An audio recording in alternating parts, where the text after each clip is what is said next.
Grande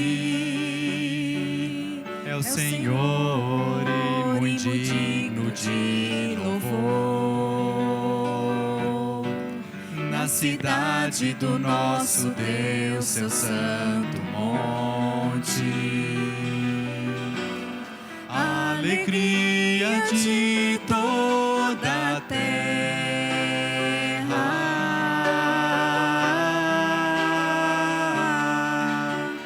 Grande é o Senhor em quem nós temos a vitória e que nos ajuda contra o inimigo. Por isso diante dele nos prostramos,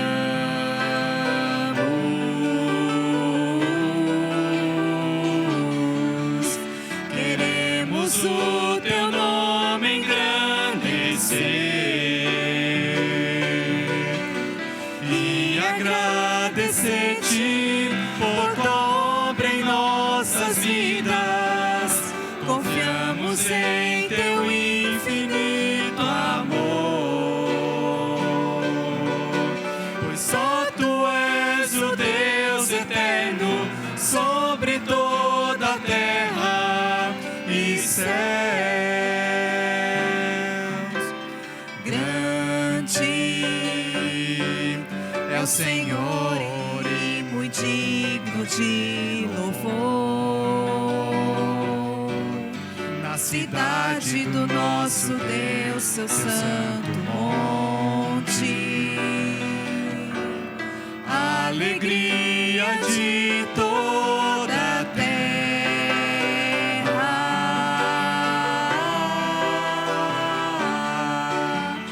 Grande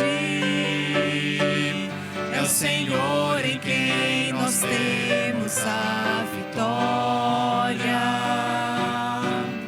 e que nos ajuda contra o inimigo.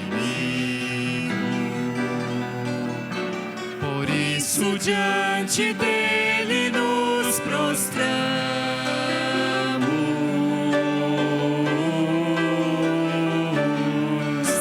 queremos o teu nome engrandecer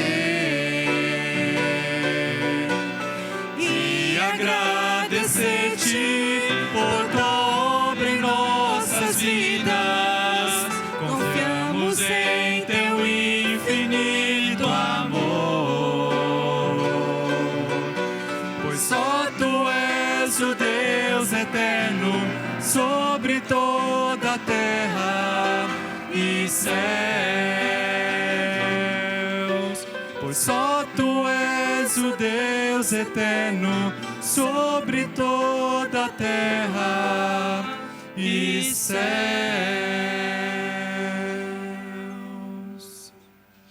Bom dia, meus irmãos. Nós já começamos este culto exaltando a grandeza do nosso Deus, lembrando que nós confiamos no seu infinito amor. E acho que nada melhor, né, de começar o nosso culto a Deus, a nossa adoração ao nosso Deus, trazendo à nossa memória todas essas características dele. E eu quero convidar os irmãos a orarmos juntos nesse instante.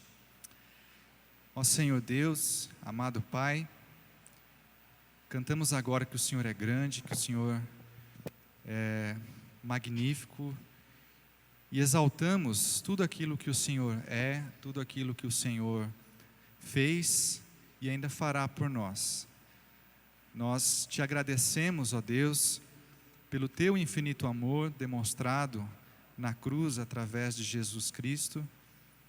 E agradecemos também, Pai, pela oportunidade de cultuarmos o teu nome, de juntos com os nossos irmãos prestarmos este culto, esta adoração ao Senhor.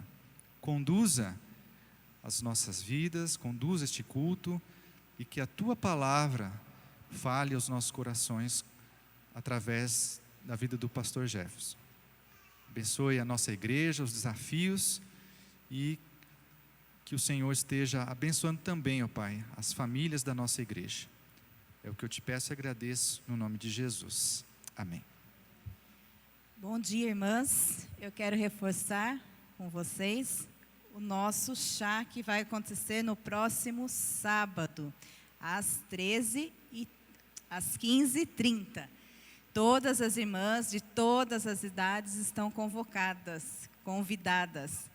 E eu quero só lembrar que vocês nos dê o nome, a minha, a Alda ou a Rose, ainda hoje ou durante a semana, o máximo até quarta-feira, porque nós gostaríamos de presentear as irmãs com um delicioso café da tarde, em comemoração ao Dia das Mulheres. Mas para isso nós precisamos saber quantas irmãs estará conosco. Então, lembre-se de conversar com a gente ainda hoje ou no máximo até quarta-feira, tá bom? Vamos nos colocar em pé, vamos fazer a leitura bíblica, que se encontra assim em Gênesis, capítulo 12. Inclusive, as crianças vão aprender sobre esse texto hoje na nossa escola dominical. Gênesis 12, e vamos ler de 1 a 5, de forma responsiva. Eu leio e depois os irmãos. Ora, disse o Senhor a Abraão: sai da tua terra, da tua parentela e da casa de teu pai, e vai para a terra que te mostrarei.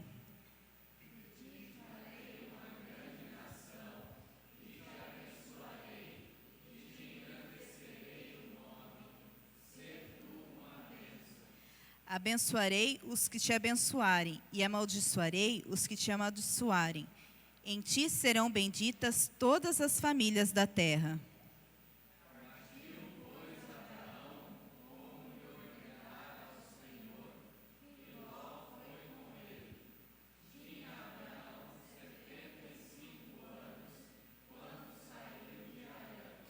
Levou Abraão consigo a Sara, sua esposa, e a Ló, filho do seu irmão, e todos os bens que haviam adquirido, e as pessoas que lhes acrescentaram em Harã.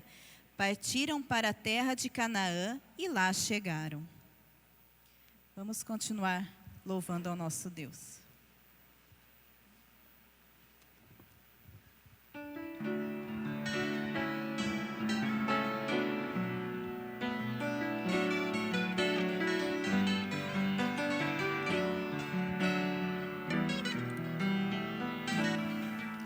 Quero ser igual a Jesus,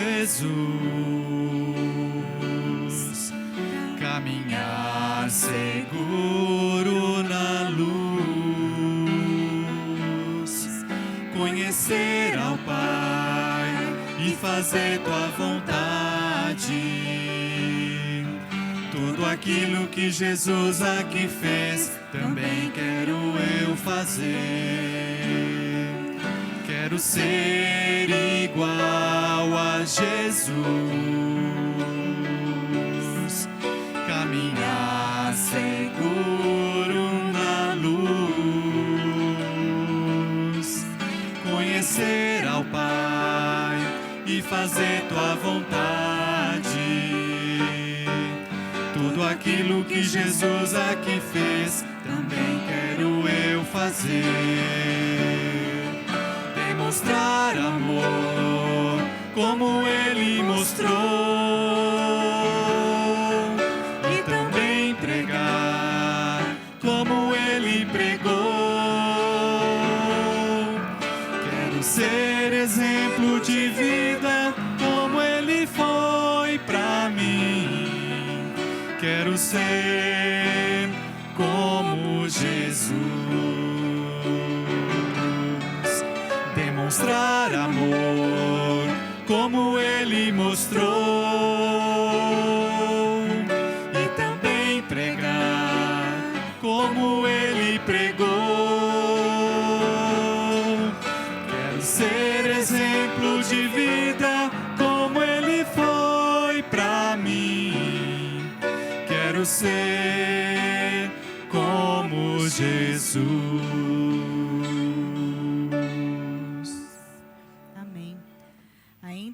Temos mais um hino. Seguir a Cristo não é sacrifício.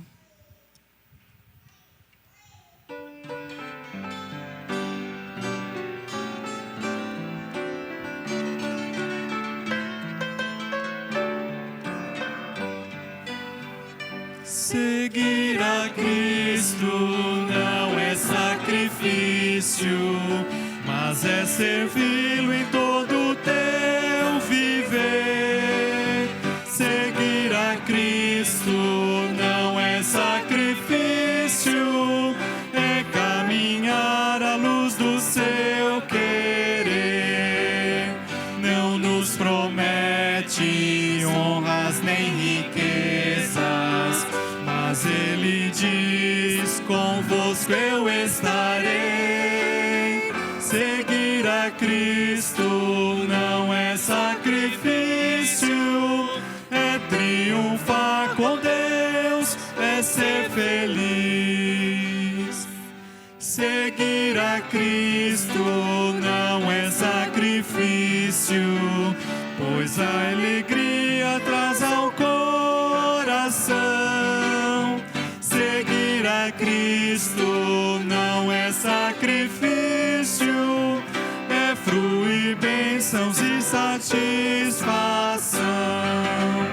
Não nos promete honras nem riquezas, mas Ele diz: convosco eu estarei.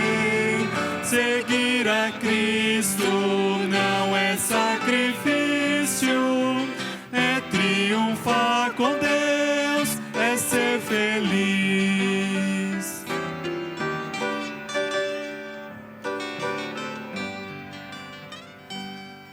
Negar a Cristo, sim, é sacrifício, é existir sem seu perdão e amor. Seguir é ser feliz, ter paz perfeita. Entrega a tua vida ao Salvador.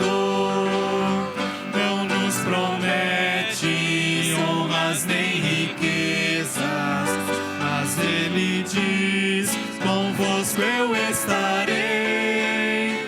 Seguir a Cristo não é sacrifício, é triunfar com Deus, é ser feliz. Amém. Os irmãos podem se assentar.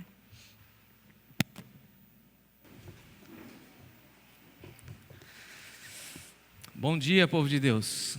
Graça e paz de Jesus aos irmãos.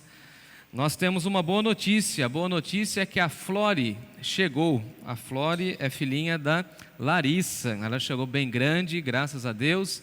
A família toda está bem feliz. Nós falamos ontem com a Angelita, com a irmã Socorro. A irmã Socorro já é bisavó, é toda feliz que está. Não é verdade, Edivaldo? Ela está toda feliz. A Larissa está bem, a Nenê também está bem. E em breve nós traremos mais notícias quando ela estiver alta. Alguns irmãos pediram uma fotinha, eu recebi ontem. Depois eu mando no grupo da igreja, tá bom? Então, graças a Deus, a Larissa esteve aqui com a gente semana passada e agora está aí com a sua nenezinha, tá bom? No nosso calendário batista, hoje é o dia da esposa do pastor. Nós damos graças a Deus pela vida da Natália, principalmente eu agradeço pelo apoio, ministério, ajuda, suporte e tudo aquilo que ela tem realizado aqui em nossa igreja. Eu quero chamar todas as nossas crianças, hoje temos bastante crianças, louvado seja Deus, os pais têm respondido ao nosso apelo. Todas as crianças venham aqui, Timóteo, Poliana, Lucas, Pedro, Gael, Murilo, Samuel, Eunice, os nossos meninos da Venezuela também estão aqui hoje. Vem aqui, Natália, para a gente orar com vocês. Olha com as crianças, pode vir mais para cá, vem para cá. Quanta gente bonita. Vamos orar por eles? Senhor nosso Deus, nosso Pai, pedimos que o Senhor abençoe as nossas crianças nessa hora que eles estarão estudando a Tua Palavra, que eles possam, ó Deus, guardar essa semente que está sendo lançada em seus corações e que eles cresçam entre nós e aprendendo mais e mais do Senhor. Pedimos que o Senhor abençoe a irmã Natália, que o Senhor cuide dela, que o Senhor a abençoe, assim como toda a equipe que tem dado suporte. Abençoe, ó Deus, nesse dia, que é o dia da esposa do pastor, que ela continue servindo ao Senhor com alegria. Abençoe todas as nossas crianças e nós te damos graças de uma maneira muito especial pela chegada da Flore em nossa igreja e pedimos que o Senhor abençoe a sua vida, abençoe também a sua mãe e toda a extensão da sua família. Que em breve ela possa estar aqui conosco e nós possamos apresentá-la ao Senhor. Em nome de Jesus nós te louvamos. Amém. Amém. Podem ir, crianças. Olha que classe grande hoje, hein? Bonita, hein? Pode ir por aqui, Arthur, ó. Aqui, isso, joia. Boa aula, tá bom?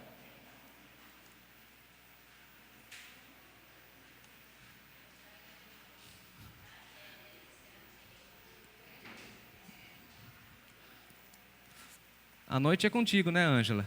A noite é contigo, né? Tá vindo bastante crianças, né? Graças a Deus, né? Louvado seja o Senhor. Nós estamos estudando a primeira carta de Pedro. Eu quero convidar você a abrir comigo o texto lá no capítulo de número 2. Primeira carta de Pedro, no capítulo 2. Hoje nós veremos um pouco a respeito do discipulado.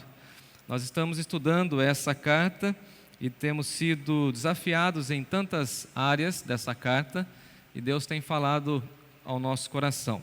E depois da mensagem nós teremos um momento de intercessão, tem alguns pedidos aqui que tangem a área da saúde, também vamos orar pela cidade de Petrópolis, vamos orar pela situação da guerra, vamos colocar tudo isso diante do Senhor, as nossas famílias e também pedir ao Senhor que nos ajude nesse tempo da pandemia, tá bom? Eu peço que os irmãos abram o texto comigo, primeira carta de Pedro, lá no capítulo 2, eu leio a partir do verso 18, caminho com vocês até o verso de número 25. Todos encontraram? Bênção. Diz assim o texto sagrado: servos, sede submissos com todo o vosso temor ao Senhor, não somente se for bom e cordato, mas também ao perverso. Porque isto é graça diante de Deus, que alguém suporte tristezas, sofrendo injustamente, por motivo de sua consciência para com Deus. Pois que glória há, se pecando e sendo esboveteados, por isso o suportais com paciência. Se, entretanto, quando praticais o bem, sois igualmente afligidos e o suportais com paciência, isso é grato a Deus. Porquanto, para isto mesmo que fostes chamados, pois que também Cristo sofreu em vosso lugar, deixando-vos exemplo para seguirdes os seus passos, o qual não cometeu pecado, nem dolo algum se achou em sua boca. Pois ele, quando foi ultrajado, não revidava com ultraje. Quando foi maltratado, não fazia ameaças, mas entregava-se àquele que julga retamente, carregando ele mesmo em seu corpo sobre o madeiro os nossos pecados, para que nós, mortos para os pecados, vivamos para a justiça. Por suas chagas, por suas feridas, nós fomos sarados. Porque estáveis, desgarrados como ovelhas, agora, porém, vos convertestes ao pastor e bispo da vossa alma. Vamos orar? Senhor nosso Deus e nosso Pai, te damos graças porque nós estamos reunidos em Teu nome, para ouvir a Tua voz, para celebrar o Teu nome. Já cantamos, já oramos, já lemos a Tua palavra e agora nós pedimos que o Senhor fale ao nosso coração. Abençoe a Tua igreja reunida, que está sedenta para ouvir a Tua voz. Nós carecemos das orientações que vêm da Tua parte. Em Jesus nós oramos agradecidos pela Tua palavra e por esse momento em que nós podemos celebrar ao Senhor. Obrigado por essa liberdade que o Senhor nos dá e nos permite em nosso país de celebrar ao Senhor de uma maneira livre. Obrigado porque temos a Tua palavra e temos a motivação de estudá-la nessa manhã. Em Jesus nós te agradecemos. Amém. Amém. Nós vimos na semana passada como Pedro vai falando aos cristãos e mostrando aos cristãos que nós precisamos ter uma vida de submissão diante de Deus. E é muito interessante como Pedro coloca a questão da submissão em vários contextos, mostrando para nós como o cristão ele deve se submeter, por exemplo, às autoridades constituídas que a partir dessa submissão, nós podemos então dar o nosso testemunho às pessoas que estão à nossa volta e dessa forma mostrar aos incrédulos que nós somos completamente diferentes daquilo que eles pensam a nosso respeito. Pedro aqui está falando a essa igreja que está perseguida, essa igreja que está espalhada e essa igreja que agora precisa dar testemunho social aonde eles estão. Basicamente é o mesmo contexto nosso quando nós estamos, cada um em suas atividades, em suas rotinas, dando testemunho. E a preocupação de Pedro é o seguinte: que ninguém tenha nada a dizer dos cristãos e que ninguém tenha nenhum motivo a nos acusar porque nós somos cristãos, muito pelo contrário, que nós cristãos devemos dar um bom testemunho. Então a preocupação de Pedro nesse exato momento é com o testemunho cristão, e assim ele vai falar para nós como nós devemos proceder, nos portar diante de uma sociedade completamente injusta e mostrar que Cristo é o modelo da nossa existência. Então os cristãos devem viver como Jesus e mostrar Jesus a essa sociedade, porque a sociedade ainda não conhece Jesus. Então Pedro está falando o seguinte: olha, o testemunho pessoal de cada cristão deve ser impactante na sociedade, mas o testemunho coletivo da igreja também deve ser extremamente impactante, a fim de que as pessoas creiam em Deus, creiam em Jesus e vejam a relevância do reino de Deus entre nós. Eu gosto muito de uma frase do Billy Graham, quando ele diz assim: parem de se inspirar em líderes, sejam imitadores de Cristo Jesus. Infelizmente a nossa sociedade mostra para nós esportistas, atletas, CEOs de grandes empresas como pessoas relevantes na área da liderança, e nós às vezes ficamos olhando e se inspirando em líderes. E aí Billy Graham fala o seguinte para nós: parem de se inspirar em líderes, sejam imitadores de Cristo Jesus. O nosso alvo, o nosso padrão é Cristo Jesus, e nós devemos aprender de Jesus para ter uma vida exemplar. Então esse é o nosso tema, uma vida exemplar seguindo os passos de Jesus. Mas em primeiro lugar aqui Pedro coloca a questão dos nossos primeiros irmãos que foram escravizados no primeiro século. E aí então sobraram apenas os trabalhos mais simples, e eles então estavam trabalhando e servindo aos seus patrões. E todos nós que somos funcionários e trabalhamos nas empresas sabemos como é essa relação entre servo e patrão e servo. E aí Pedro vai trabalhar com esse contexto e depois vai apresentar para nós a figura de Jesus. Então aqui nesse primeiro momento eu quero mostrar para vocês a submissão a despeito da perversidade do patrão. Dá uma olhadinha comigo no versículo 18. Ele começa falando aos servos, ou seja, a todos aqueles que se consideram escravos. Servos, sede submissos com todo o temor ao vosso Senhor, não somente se ele for bom e cordato, mas também ao perverso. Então veja que Pedro está falando do temor do Senhor em relação à submissão, e nós só conseguimos ter essa compreensão da submissão se nós temermos a Deus, e por temer a Deus nós nos submetemos no âmbito do trabalho. Então Pedro direciona a sua fala aos servos, pois naquele contexto os cristãos dispersos eram de baixa renda, eram muito pobres, e eles estavam trabalhando em vários contextos, e Pedro está dizendo o seguinte: olha, nós devemos submissão ao nosso patrão, não por conta dele, mas por conta da nossa relação para com Deus, porque nós tememos a Deus. Então Pedro estava preocupado com aquela ideia de rebeldia, uma vez que eles teriam que ser tratados de uma maneira quase que rude. Então Pedro vai falar o seguinte: a fé cristã não nos incita à rebeldia e nem ao levante, mas à submissão. Por temor a Deus nós nos submetemos, e isso acontece também no âmbito familiar.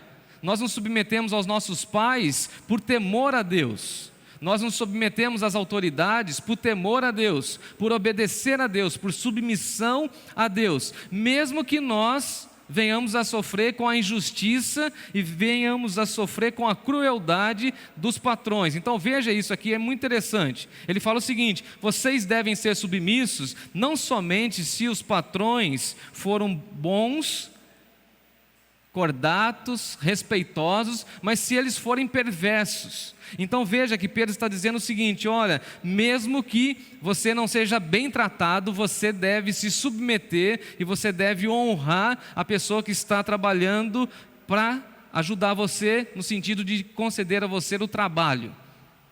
E ele vai falar o seguinte: porque isso vai revelar a graça de Deus. Então a nossa submissão no mundo, diante das nossas relações, vai mostrar a nossa devoção a Deus. E o pano de fundo aqui do primeiro século é um momento de muito castigo, de trabalhos forçados, de trabalhos penosos, e os escravos basicamente eram ferramentas vivas, não tinham direitos, não tinham privilégios, e simplesmente Pedro vai falar o seguinte: se submetam a Deus, confiam em Deus, porque isto é graça diante do Senhor. E aí ele vai trabalhar com esse contexto no versículo 19. Mesmo que vocês suportem tristezas, mesmo que vocês sejam afrontados e sofram injustiças, mas eu quero que vocês tenham a consciência tranquila diante de Deus. Então veja que bonito. O que Pedro está colocando é o seguinte: o que vale para nós diante desse mundo é ter a nossa consciência tranquila diante de Deus.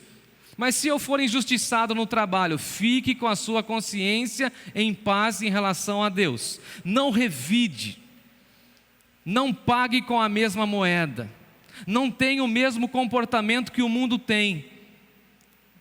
Porque quando nós falamos do mundo, quando alguém fere alguém, qual que é a primeira reação?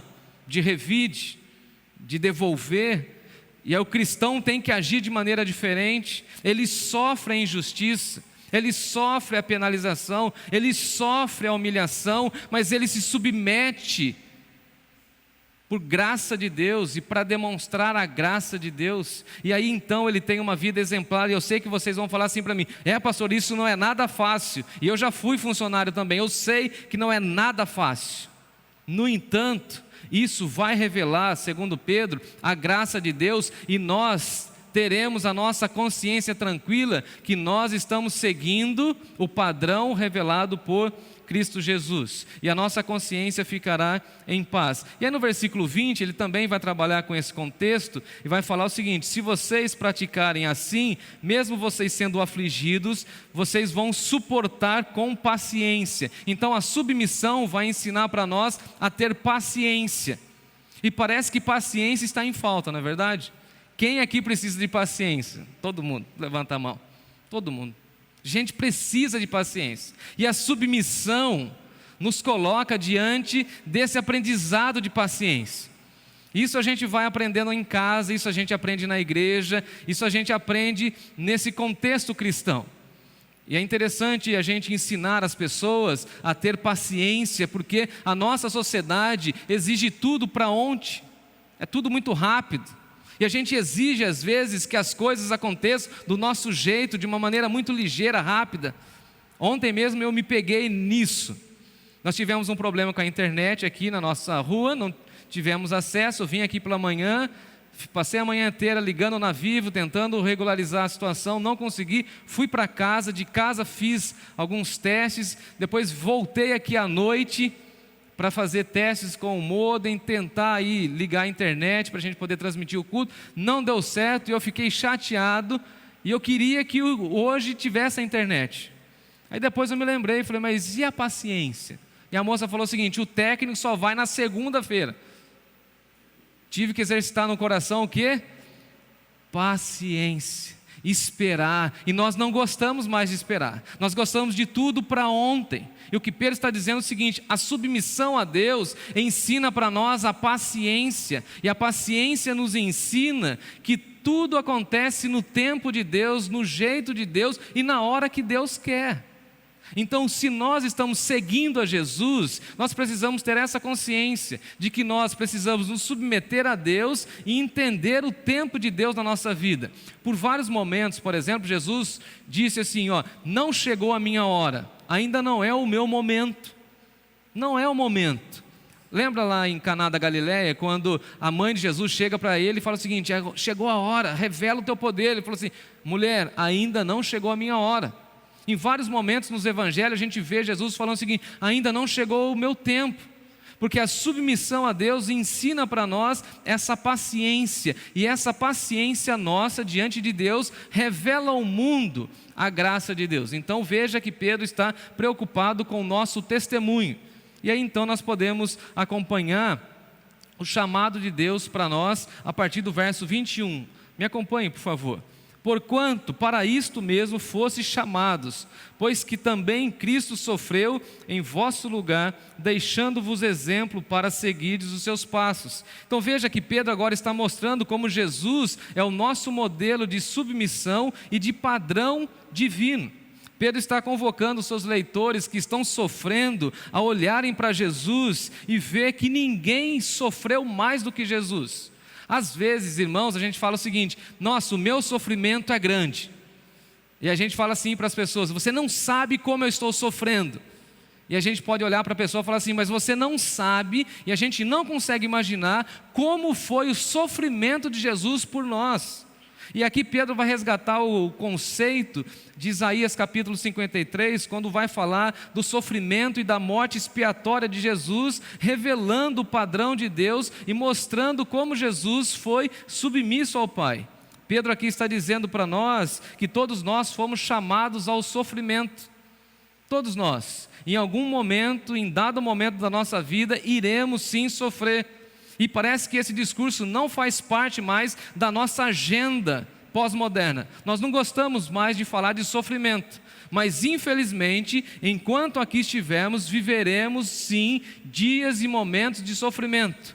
E o cristão é chamado a sofrer sim, pelo Evangelho, pela fidelidade ao Evangelho. Então, se nós formos fiéis ao Evangelho, em dados momentos sofreremos perseguições, passaremos privações, teremos sim retaliações, seremos alvos de críticas, mas precisamos entender que tudo isso Jesus já sofreu em nosso lugar, e Ele é o nosso padrão, Ele é o nosso modelo, e se Ele sofreu, há um chamado para nós também de santidade, porque Ele revelou, através do seu sofrimento, uma vida santa, uma vida pura, e todos nós somos chamados a abandonar tudo aquilo que não agrada ao Senhor e viver tão somente para a honra e glória do nome do nosso Senhor. Então Jesus sofreu em nosso lugar e deixou um grande exemplo de como nós devemos viver, e por isso Pedro vai falar que nós devemos seguir os seus passos.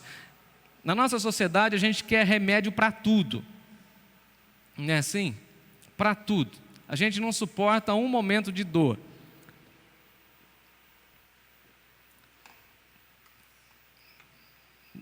Dá uma olhadinha na bolsa.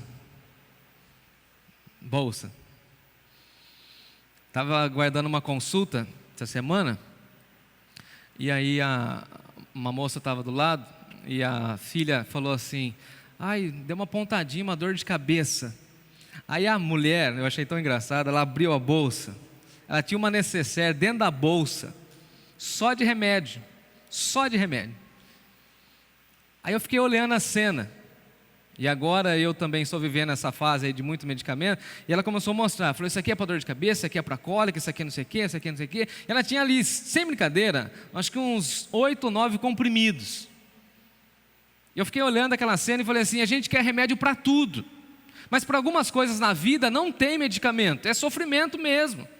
E o que Pedro está colocando é o seguinte: se nós vamos seguir a Jesus, nós precisamos seguir esses passos. E Jesus, por exemplo, quando estava lavando os pés dos discípulos, ele disse o seguinte: eu vos dei exemplo, para que vocês possam fazer aquilo que eu fiz. E a expressão exemplo, Pedro aqui retoma.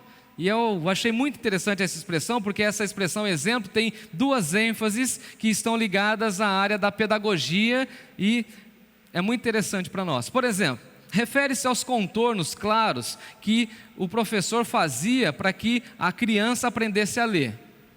Sabe quando você estava na alfabetização, que tinha aquele pontilhadinho, e aí você tinha que fazer a letra A? Nós estamos nessa fase agora lá em casa, alfabetizando Timóteo. Então, a gente faz o traçado, e ele tem que pegar a canetinha e fazer o contorno, ou a gente faz o desenho, imprime o desenho e ele vai preenchendo a letra para ele aprender a letra. Então o que Pedro está dizendo é o seguinte: Jesus faz para nós o contorno e nós precisamos então percorrer esse contorno. É como se Pedro estivesse falando o seguinte: Jesus deu exemplo, Jesus deu para nós o caderno de caligrafia e nós precisamos pegar e escrever a nossa história igualzinho a de Jesus. A nossa história deve ser escrita da mesma maneira como Cristo escreveu a sua história. Ou seja, nós devemos seguir os mesmos passos de Jesus, caminhar igualzinho Jesus caminhava. E a outra ênfase dessa expressão refere-se ao modelo, uma cópia, que tem a ver aí com xerox. Quando você pega um papel e faz uma cópia, fica idêntico.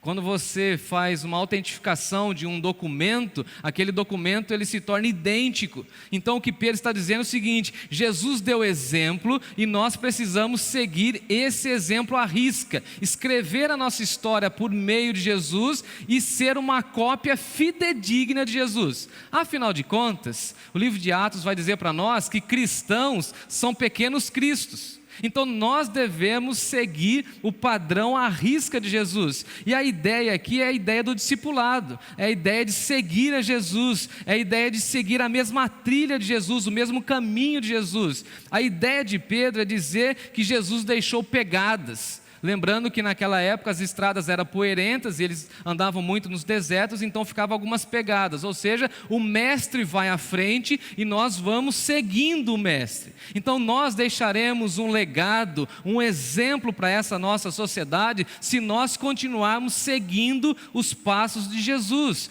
Mas é claro, amados irmãos e irmãs, que o discipulado exige de nós muita determinação. Precisamos estar determinados a seguir Jesus. Precisamos sempre e de vez em quando renovar o nosso compromisso em seguir a Jesus, porque às vezes as tentações e as propostas que vão cercando a nossa vida roubam de nós o compromisso. Precisamos de tempos em tempos declarar a nossa lealdade a Jesus. Eu só sigo a Jesus, a minha parte, a minha vida, a minha felicidade está somente em Jesus. Porque senão o nosso coração começa a se desbandar para tantas coisas e querer tantos outros prazeres, e a nossa lealdade está somente em Jesus. Precisamos renovar a nossa profunda concentração no Mestre, olhar somente para Ele, porque senão nós poderemos nos desviar do caminho proposto e caminhar para uma outra via que não agrada ao Senhor. Devemos escrever a nossa história copiando o modelo de Jesus, ao passo que as pessoas, ao olharem para nós, vão falar o seguinte: olha, eu vejo Jesus naquela vida, eu vejo Jesus estampado naquela pessoa. Eu acho que essa é a melhor declaração que alguém pode fazer para nós e para a nossa igreja. Alguém olhar para nós, para a nossa vida e falar o seguinte: eu vejo Jesus em você. As suas atitudes, o seu jeito, o seu modo de ser revela Jesus para mim. A sua igreja é cheia de gente de Jesus. Eu vejo Jesus lá em vocês quando vocês estão reunidos. Eu até escrevi uma frase seguinte: a vida consagrada a Jesus é um testemunho poderoso e por isso nós precisamos investir no discipulado. Agora, em segundo lugar, Pedro vai mostrar para nós o exemplo deixado por Cristo Jesus. E eu peço que os irmãos me acompanhem aí no versículo 22. Ele vai explicar como Jesus se torna então esse nosso exemplo. O qual não cometeu pecado, nem dolo algum se achou em sua boca. E mais uma vez, Pedro aqui está retomando o contexto de Isaías capítulo 53, mostrando que as profecias se cumpriram em Jesus, porque Jesus viveu sem nenhum pecado. Quando Jesus estava lá na cruz, a Bíblia diz lá em Lucas que havia 2 homens maus que estavam juntamente com Cristo, lembra? E eles começam a conversar, e um deles fala o seguinte: olha, este homem não cometeu nenhum mal, esse Jesus aí é puro, esse Jesus, ele é limpo, ele não tem pecado. Veja que até um criminoso estava reconhecendo que Jesus estava sem nenhum pecado. O autor aos Hebreus vai dizer para nós que Jesus foi tentado em todas as coisas à nossa semelhança. Então, veja que Jesus foi tentado em tudo aquilo que nós também somos tentados. E aí você pode pensar aí nas tentações que rondam a sua vida, e você pode falar o seguinte: Jesus foi tentado em todas essas coisas, a nossa semelhança, e o autor aos Hebreus vai dizer o seguinte: mas sem pecado nenhum. E a Bíblia diz que Jesus é 100% puro, porque ele não cometeu nenhum pecado, e da sua boca ele não soltou nenhum dolo, ele não falou mal de ninguém, a sua vida foi íntegra e pura diante de Deus. Da mesma forma que nós cristãos precisamos lutar contra o pecado, conforme nós estudamos na semana passada, ter essa guerra na nossa alma contra o pecado, para não darmos a abertura para o pecado e para termos uma vida pura diante de Deus, seguindo esse padrão de Deus para nós que está revelado em Cristo Jesus. Então Jesus, em sua vida, ele rebate inclusive aquela tese que o homem é produto do seu meio, que está muito em voga nos nossos dias. As pessoas falando o seguinte: não, mas a pessoa ela é resultado do seu meio. E nós não concordamos com isso, porque a Bíblia não diz isso. Na realidade, Jesus viveu numa sociedade extremamente pecaminosa como a nossa, mas sem nenhum pecado. Ele viveu cercado pela maldade, mas ele não pecou. Jesus viveu num contexto semelhante ao nosso, porém sem pecado. Se você acompanhar, por exemplo, o contexto do primeiro século, em termos religiosos, a vaidade da religiosidade farisaica, a religiosidade do templo, aquela pompa que os fariseus tinham, mas Jesus não se rende a essa hipocrisia. Jesus viveu cercado de maldade, de tentações, mas Jesus viveu sem pecado. Jesus viveu cercado de malícia, de dolo, e até mesmo por algumas pessoas até próximas a ele, mas em seus lábios não se achou nenhuma palavra que não fosse palavra do reino dos céus. Até os seus discípulos uma vez chegaram para ele e falaram o seguinte: ô Jesus, sabe essa rivalidade que a gente tem com os samaritanos? Vamos mandar fogo, manda descer fogo, acaba com tudo samaritano aí. Aí Jesus falou: não. Lembra de Pedro? Ele puxa a espada e corta a orelha de Malco. Aí vem Jesus e fala assim: ô Pedro, calma, nosso reino não é assim, guarda a espada aí na bainha aí, calma. Então veja que Jesus estava cercado desses pensamentos pecaminosos, mas ele não pecou. Ele viveu com pessoas de moralidade baixa, ele visitou a casa de Zaqueu, que era corrupto. Ele teve contato com pessoas de baixa inferioridade intelectual e até mesmo de moralidade, mas ele não se contaminou, ele não se influenciou. Ele viveu cercado de pessoas vaidosas, e por várias vezes tentaram aclamar Jesus e falar assim: olha Jesus, como o Senhor é famoso, mas ele não se rendeu a esse padrão humano. Ele viveu sem pecado e na sua boca não se achou nenhuma palavra de dolo. E esse é o nosso padrão. E Pedro vai usar aqui essa imagem de marcas no chão, em que nós vamos guiando e vamos seguindo os seus passos. É como se você estivesse caminhando pela praia e deixasse algumas marcas, e aí depois o seu filho, a sua filha fosse atrás de você tentando pisar naquelas mesmas marcas. E aí Jesus deixa alguns passos para nós. Eu anotei alguns aqui. Por exemplo, os passos da oração. Eu acho que nós deveríamos, como cristãos, seguir os passos de Jesus. Inclusive, a pastoral que eu escrevi hoje, eu espero de verdade que você leia. Não negligencie seu momento de oração. Não teve ninguém mais ocupado nessa vida do que Jesus. No entanto, a sua agenda de oração era cumprida à risca. Nós precisamos seguir esses passos, porque às vezes nós negligenciamos a oração, falando que nós não temos tempo, mas Jesus separava tempo para oração. E se somos cristãos, devemos seguir esses passos. Devemos seguir os passos, por exemplo, de Jesus da gratidão. Você consegue lembrar um momento que Jesus murmurou, reclamou? Mas a Bíblia vai mostrar para nós que em todo momento Jesus manifestava gratidão diante do Pai. Diante dos milagres, gratidão. Diante da multidão aflita, Jesus fala o seguinte: Pai, eu te dou graças porque o Senhor revelou esse poder aos pequeninos. Eu te dou graças porque o Senhor está multiplicando os pães que eu recebi nas minhas mãos e agora eu posso alimentar uma multidão. Então nós precisamos seguir os passos da gratidão, os passos do serviço. Se tinha uma pessoa nesse mundo enviado por Deus para mostrar para nós o serviço cristão, foi Jesus, e a todo momento Ele estava servindo. Não tem nenhum momento de ociosidade de Jesus, a todo momento Ele está servindo. Se Ele não está atendendo a multidão, Ele está atendendo os discípulos, Ele está atendendo as mulheres, Ele está conversando com as pessoas, Ele está andando, alguém toca nele, sai poder, a todo momento Ele está servindo.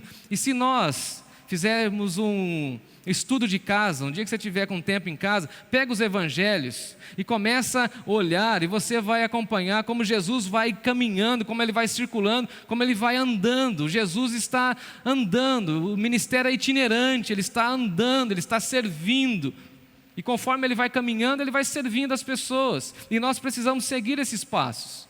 Nós precisamos, por exemplo, seguir os passos da compaixão. E parece que compaixão é uma expressão que está em extinção em nossos dias. Quando nós falamos, quando nós comentamos sobre alguma situação, sobre algum apelo, as pessoas falam o seguinte: mas de novo isso? Porque nós perdemos a capacidade de ter compaixão, de se colocar no lugar do outro, de se colocar à disposição do sofrimento da outra pessoa. E Jesus, quando olha para a grande multidão, diz o texto bíblico nos evangelhos que Jesus fica completamente tomado de compaixão. Por vários momentos Jesus é tomado por esse sentimento de Deus, a compaixão. Ele se coloca no lugar do outro. E parece que nós perdemos essa capacidade de nos colocarmos no lugar do outro. Parece que a gente só pensa em nós, a nossa vida está autocentrada, e conforme nós vamos seguindo a Jesus, nós precisamos ter esse entendimento de ter compaixão, de se colocar no lugar do outro. Essa semana falava com uma pessoa e não teve como conter as lágrimas quando nós falávamos assim: imagine você morando em Petrópolis, e você está dormindo, vem aquela chuva, do nada vem uma pedra, tamanho desse prédio, por exemplo, vem rolando, ladeira abaixo, vem destruindo as casas, vem água, vem árvore, vem tudo, passa por cima da sua casa, leva a sua casa, seus documentos, as suas fotos, seus filhos, seus móveis, tudo que você tem. Aí passa na TV uma senhora que sai do estado de Minas Gerais para visitar a filha, e ela com a pá, junto com os bombeiros, cavando para tentar encontrar a neta e a filha, e a gente olha aquilo e não se compadece. A gente olha aquilo e não chora, não sente, não se coloca no lugar. A gente olha a situação da guerra e não se coloca no lugar. Um missionário nosso da Junta de Missões Mundiais mandou um vídeo dos enfermeiros retirando crianças recém-nascidas do hospital lá de Kiev, porque infelizmente uma bomba caiu vizinha a 200 metros do hospital, então tiveram que tirar ali acho que 10, 15 crianças. E aí ele falando o seguinte: e agora, depois da guerra, essas crianças são filhas de quem? Imagina, no contexto de guerra, saindo com 10, 15, 20 crianças. Você acha que tem etiquetinha com o nome do pai, da mãe? Será que tem pai? Você já foi morto? As mulheres que estão sofrendo, os homens que estão morrendo. Então, se nós estamos seguindo a Jesus, precisamos ter passos de compaixão, ou seja, seguir os passos de Jesus, sofrer no sentido de orar, de clamar, de pedir a Deus. O texto continua falando para nós no verso 23 que quando Jesus era ultrajado, ele não revidava com ultraje.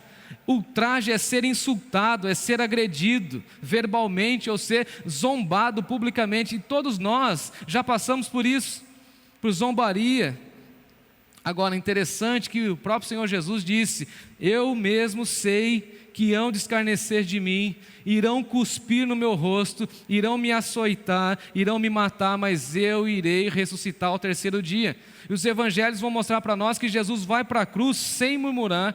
Os evangelhos vão mostrar para nós que Jesus não invocou a ira de Deus sobre os seus perseguidores, que Jesus não exigiu retaliação, antes Jesus orou pelos seus inimigos e disse: Pai, perdoa-lhes porque não sabem o que fazem. Jesus, amados irmãos, poderia fulminar a todos os seus inimigos somente com um olhar, somente com uma oração, com uma única palavra, mas a reação de Jesus diante de todos os seus acusadores deve ser o nosso padrão de pedido de perdão, de súplica a Deus. E a minha pergunta a você que me ouve é o seguinte: como nós reagimos quando nós somos insultados? Porque quando nós somos insultados, ultrajados, é que nós mostramos aquilo que está dentro de nós. Então veja o que Pedro está dizendo: quando Jesus foi ultrajado, ele não revidou com ultraje. Quando ele foi maltratado, ele não fazia ameaças. E as pessoas, quando são acuadas ou são maltratadas, elas começam a ameaçar, não é assim? Eu vou te pegar, hein? Na época da escola que era assim. Se alguém bagunçava, brincava com a gente na hora do intervalo, os meninos já falavam: ó, lá fora eu vou te pegar, hein? É ameaça, é revide. Como Jesus reagiu? Ele entregava tudo a Deus.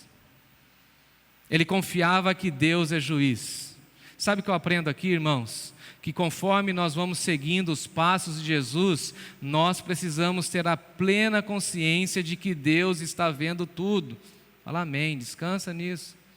Pastor, mas eu estou sendo injustiçado, estão falando mal de mim, estou sendo caluniado, estou sendo pressionado, estou sendo maltratado. Confia em Deus, veja o exemplo de Jesus, porque o princípio de Jesus é o seguinte: a mim pertence a vingança. Já está no Antigo Testamento, está no Novo Testamento. O que Pedro está dizendo é o seguinte: ele confia no Pai, que o Pai está cuidando de tudo. E aquele que está cuidando de tudo, que é o nosso Pai justo, julgará retamente. Então, às vezes, a gente quer se defender, a gente quer fazer ameaça, a gente quer revidar. Isso é coisa do mundo. O que um cristão faz diante das injustiças, diante do sofrimento, diante dos ataques, diante das perseguições? Descansa em Deus, confia em Deus, coloca tudo diante de Deus, sabendo que Deus está vendo as nossas motivações. E por fim, no verso 24, o texto vai dizer para nós que Jesus carregou em seu próprio corpo, no madeiro, os nossos pecados. E aqui Pedro está mostrando para nós uma das doutrinas mais especiais que temos no Novo Testamento, que é a expiação. Que Cristo não morreu como Marte. Jesus não morreu porque Judas o traiu. Jesus não morreu porque Pedro o negou.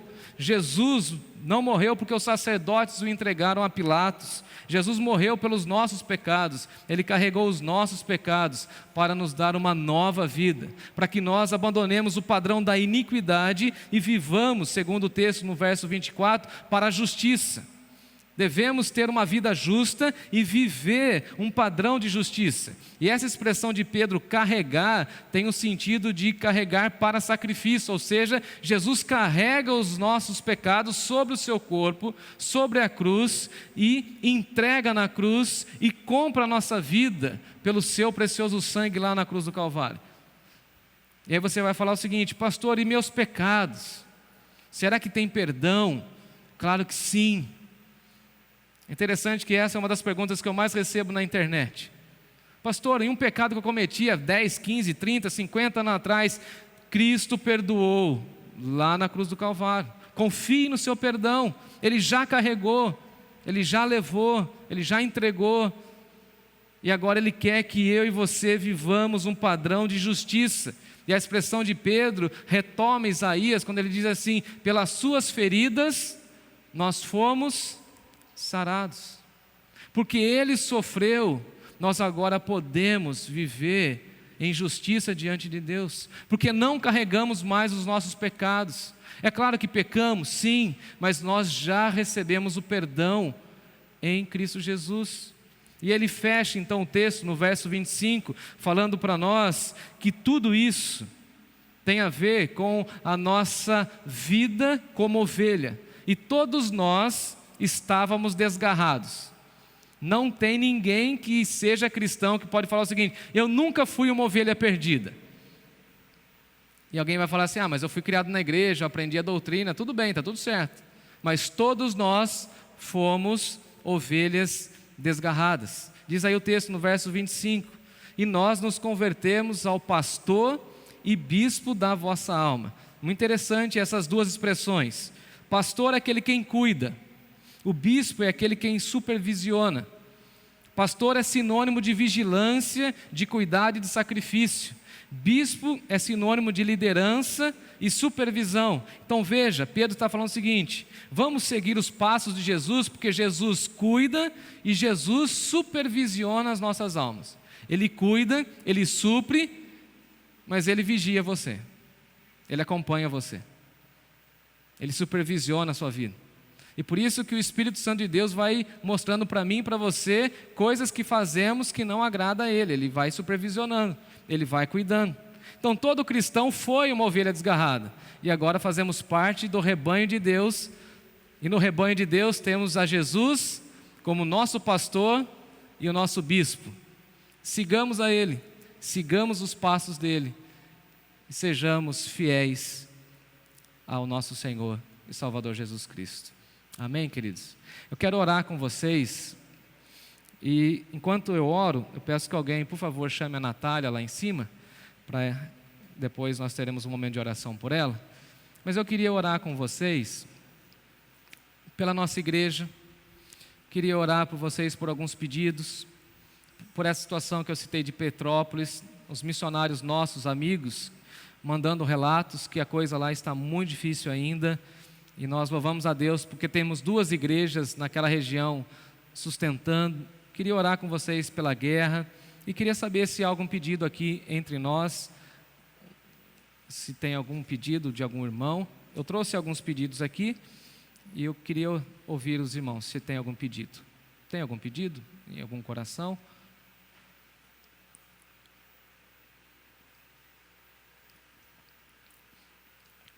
Então eu convido os irmãos a orar comigo pela Jane e pelo João. João está na recuperação da sua cirurgia na perna, então a Jane está cuidando dele.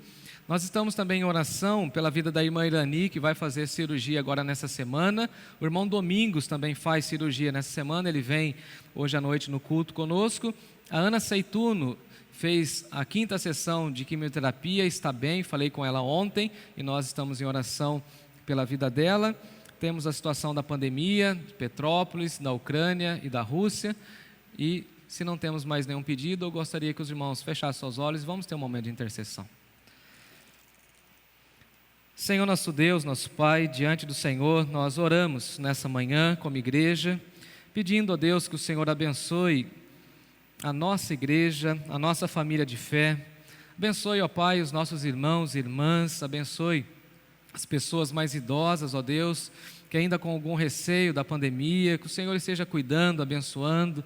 Colocamos, ó Deus, a nossa diretoria, os nossos desafios administrativos que temos enfrentado nesses 2 últimos meses. Pedimos que o Senhor nos dê uma resolução nessa semana, se assim for da Tua vontade, abençoando essa situação que precisamos apresentar do bombeiro e de todas as outras questões administrativas. Queremos, ó Deus, Te agradecer pela fidelidade do Teu povo, no sustento, no amparo, no carinho com a Tua igreja, no sentido de que a Tua igreja continue avançando, continue crescendo, para a honra e glória do Teu nome. Te louvamos, ó Deus, porque o Senhor tem ouvido as nossas orações pelos méritos do Senhor Jesus, e apresentamos, ó Deus, a vida da Ana Seituno mais uma vez em oração, pedindo que o Senhor continue abençoando o seu tratamento, a irmã Irani, que está prestes a fazer uma cirurgia, que o Senhor esteja cuidando, abençoando, a fim de que o tratamento e a cirurgia seja uma bênção. A vida do Domingos também, que amanhã passará por cirurgia, que o Senhor esteja abençoando. Te louvamos louvamos pela melhora do João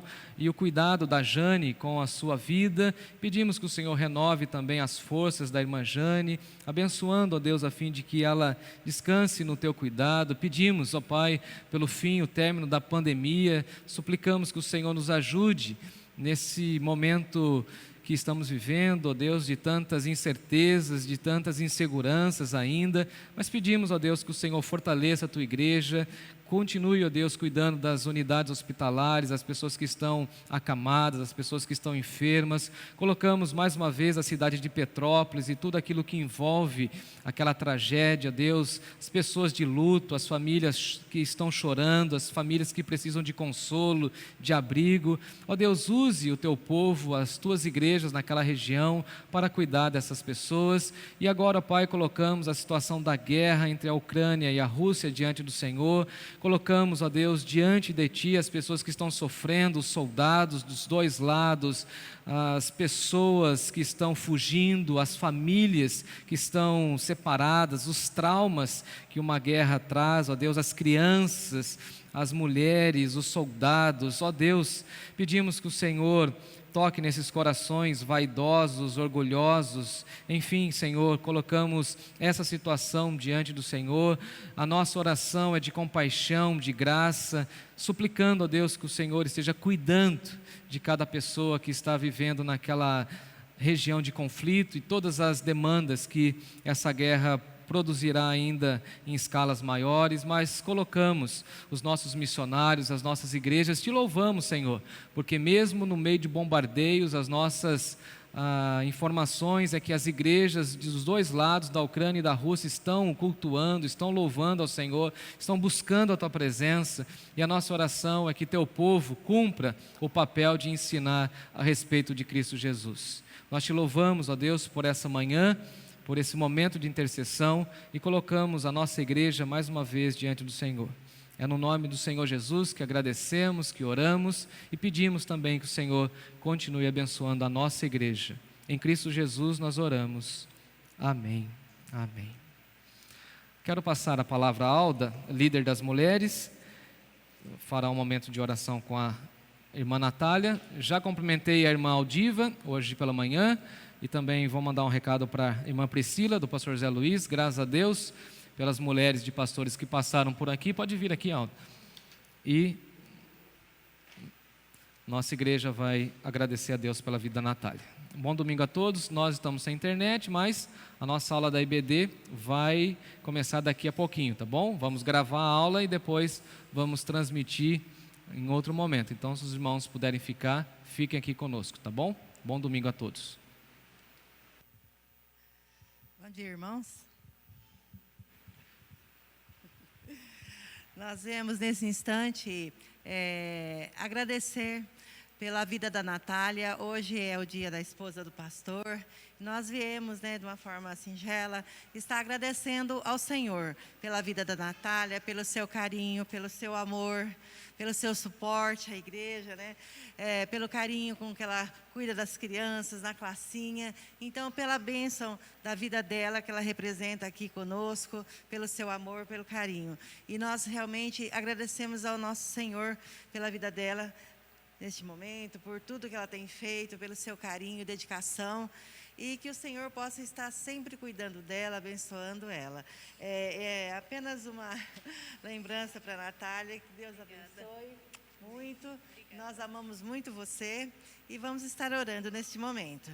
Senhor Deus, nosso Pai, nós te agradecemos pela vida da Natália, porque o Senhor tem cuidado dela, o Senhor tem abençoado, e ela tem se colocado na Tua presença sempre, cuidando de tudo, Senhor, nos bastidores, dando suporte, e que o Senhor possa sempre estar, Pai, colocando ela nas Suas mãos, tomando conta e dando o que é necessário à vida dela, Senhor. Obrigado por tudo, que ela sempre possa estar cada vez mais fazendo a Tua vontade e dando esse suporte necessário, Pai. Obrigada pela vida dela, pela sua saúde, por tudo que ela representa para nós. Nós te louvamos e te agradecemos pela vida dela, em nome de Jesus. Amém. Deus abençoe, querida. Deixa eu ver onde eu vou pôr isso.